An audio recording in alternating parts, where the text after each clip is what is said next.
Hey hi welcome to vena space. ఈరోజు వంట గుత్తి వంకాయ దమ్ బిర్యానీ.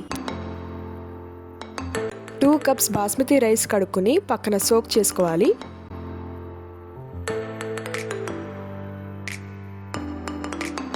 ఇలా వంకాయల్ని 4 ముక్కలుగా కోసుకొని ఉప్పు వేసుకున్న నీళ్ళలో వంకాయల్ని వేసుకోవాలి.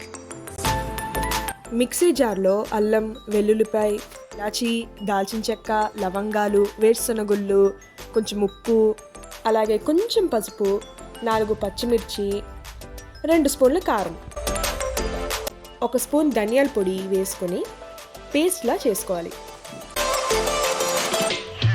వంకాయ ముక్కలు చప్పగా ఉండకుండా మనం ఇందాక చేసుకున్న స్టఫ్ని ఇందులో పెట్టుకోవాలి. ఇలా కొంచెం పేస్ట్ ఉండిపోతే అది పక్కన ఉంచుకోండి, తర్వాత మనకి చాలా హెల్ప్ఫుల్ అవుతుంది. ఇప్పుడు నేను ఒక బాండ్లీ తీసుకున్నాను. ఆయిల్ వేసుకోవాలి. ఆనియన్ స్లైసెస్ తీసుకొని ఇలా గోల్డెన్ ఫ్రై చేసుకోవాలి. చూడండి ఇలాగా. ఇందాక స్టఫ్ చేసుకున్న ఈ వంకాయలను ఆయిల్లో వేసేసుకొని ఈలోపు మనం ఇందాక చేసుకున్న పేస్ట్లో బిర్యానీ మసాలా, 1 కప్పు పెరుగు, కొంచెం మిరియాల పొడి వేసుకొని కలుపుకుందాం.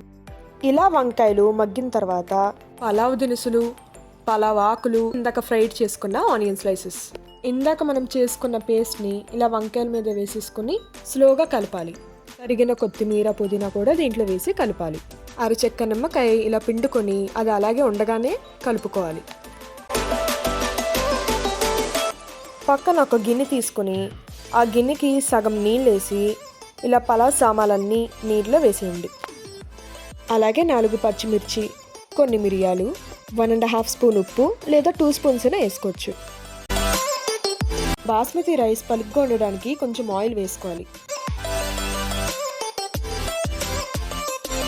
రైస్ కంప్లీట్గా ఉడకకూడదు, ఒక 80% బాయిల్ అయ్యేలా చూసుకోండి.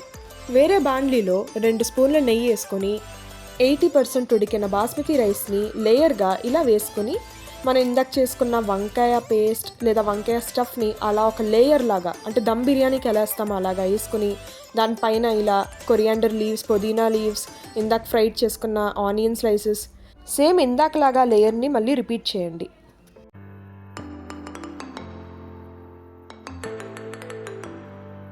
ఇలా నెయ్యి వేసుకోండి, మంచి ఫ్లేవర్ వస్తుంది బిర్యానీకి. అలాగే మన ఛానల్కి సబ్స్క్రైబ్ చేసుకోండి. ఇలాంటి మంచి మంచి వంటకాలు నేను చేసి మీకు చూపిస్తాను.